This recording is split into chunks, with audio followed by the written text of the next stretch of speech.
Hello friends, ఇవాళ వీడియోలో మనం రిలయన్స్ యొక్క షేర్స్ గురించి తెలుసుకుందాం. సో మీరు ఇవాళ రిలయన్స్ షేర్స్ని మీరు అబ్జర్వ్ చేసినట్టుంటే గత గత కొన్ని రోజుల నుండి దీని యొక్క షేర్ వాల్యూ చాలా ఇంక్రీజ్ అవుతుంది. దానికి ఎన్నో కారణాలు ఉన్నాయి. సో ఇవాళ దాని యొక్క వాల్యుయేషన్, మిగతా ఫ్యాక్టర్స్ని గురించి తెలుసుకుందాం. రిలయన్స్ యొక్క షేర్ వాల్యుయేషన్, కంపెనీ యొక్క వాల్యుయేషన్, కరెంట్ వాల్యుయేషన్ ఎంత ఉందో దాని గురించి తెలుసుకుందాం. So let's get started. So first వచ్చినట్టయితే బిజినెస్ అనేది ఇందులో త్రీ మెయిన్ ఇంపార్టెంట్ సెక్టర్స్లో రిలయన్స్ యొక్క వాల్యుయేషన్ డివైడ్ చేసి ఉంది. సో మీరు ఫస్ట్ చూసినట్టయితే ఫస్ట్ సెక్టర్ నేను చెప్తాను. ఫస్ట్ సెక్టర్ దీని యొక్క మెయిన్ వాల్యుయేషన్ 13 లక్షల కోట్ల వాల్యుయేషన్ అయిందండి. గత కొన్ని రోజులలో రిలయన్స్ చాలా ప్రాఫిట్స్ ఎర్న్ చేసేది. మరి దానికి ఎన్నో కారణాలు ఉన్నాయి. ఆ కారణాలకు దానికి రీజన్స్ దానికి ఎన్నో రీజన్స్ ఉన్నాయి. సో ఇప్పుడు నేను దీని యొక్క వాల్యుయేషన్, దీని యొక్క రికార్డ్స్, ఇప్పుడు 13 లక్షల ఇది టార్గెట్ దీంట్లో ఏ సెక్టర్స్లో డివైడ్ చేసి ఉంది ఈ మనీ ఇప్పుడు చూద్దాము.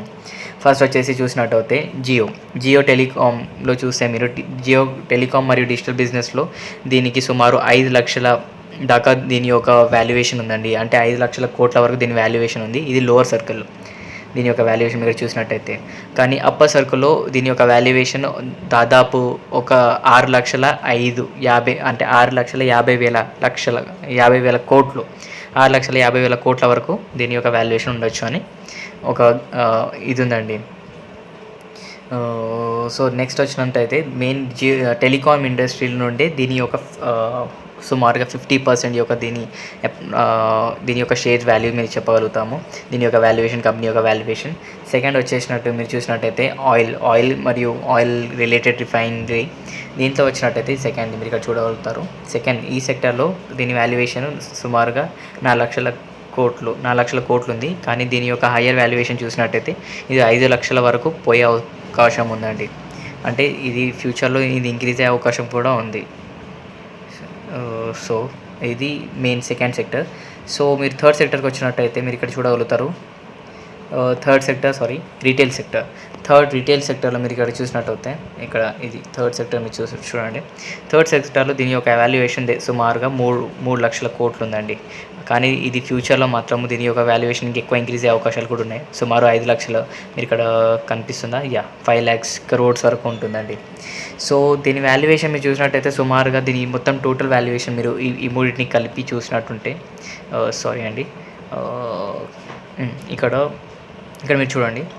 ఈ మూడింటిని మీరు ఒకసారి క్యాలిక్యులేట్ చేసి చూస్తుంటే అప్రాక్సిమేట్లీ దీని యొక్క వాల్యుయేషన్ 16.5 వరకు ఉండవచ్చు అండి. 16.5 వరకు వెళ్ళే అవకాశం ఉంటుంది. నార్మల్గా లోవర్ సర్కిల్లో చూస్తే మాత్రము దీని యొక్క వాల్యుయేషన్ అప్రాక్సిమేట్లీ 12 lakhs వరకు ఉంటుందండి. 13 కాకపోయినా 12 lakhs వరకు ఉంటుంది దీని యొక్క వాల్యుయేషన్.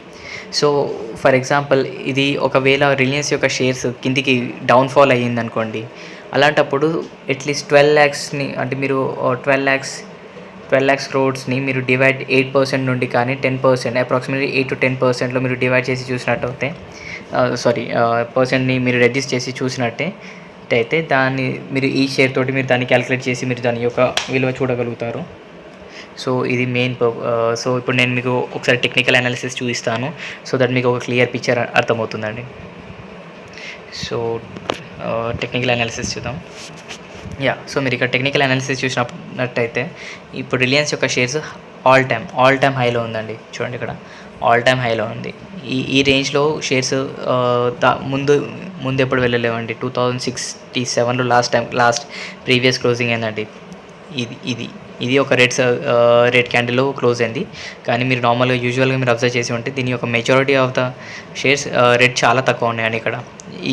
ఇక్కడ మీరు చూసినట్టయితే ఇక్కడ రెడ్ ఉంది, ఇక్కడ రెడ్ ఉంది, ఇక్కడ రెడ్ ఉండొచ్చు, ఇక్కడ రెడ్ ఉంది. సో ఈ కొన్ని రోజుల్లో మాత్రము మోస్ట్లీ ఈ కరోనా టైంలో ఎస్పెషల్లీ ఇక్కడ రెడ్ సర్కిల్ ఉన్న రెడ్ క్యాండిల్స్ ఉన్నాయి. చాలా తక్కువ షేర్స్ ఉన్నాయి, అందులో రిలయన్స్ ఒకటి. సో మీరు కానీ రిలయన్స్లో షేర్ వాల్యూ అది పడే అవకాశం కూడా ఉందండి. ఎందుకంటే ఇది ఇప్పుడు దీని యొక్క హైప్లో ఉంది, పీక్లో ఉంది. సో దీని యొక్క వాల్యూ పడే అవకాశాలు కూడా ఉన్నాయి. ఎందుకంటే మీరు ఎప్పుడైనా అయితేనేమో ఇది బ్రేక్ డౌన్ కావచ్చు, అంటే దీని యొక్క వాల్యుయేషన్ డౌన్ పడిపోవచ్చు, లేదా కొత్త టార్గెట్స్ని కూడా సెట్ చేయగలుగుతుంది. ఒకవేళ ఇది కొత్త టార్గెట్ సెట్ చేస్తే మాత్రము 2,200 వరకు వెళ్తుంది. లేదా తగ్గినట్టు అయితే మాత్రము ఫస్ట్ దీని యొక్క టార్గెట్ 1970 ఉంటుందండి. ఒకవేళ 1970 వరకు పడింది అనుకోండి, దాని కింద మాత్రం 1800 రేంజ్లో మాత్రం పడుతుందండి.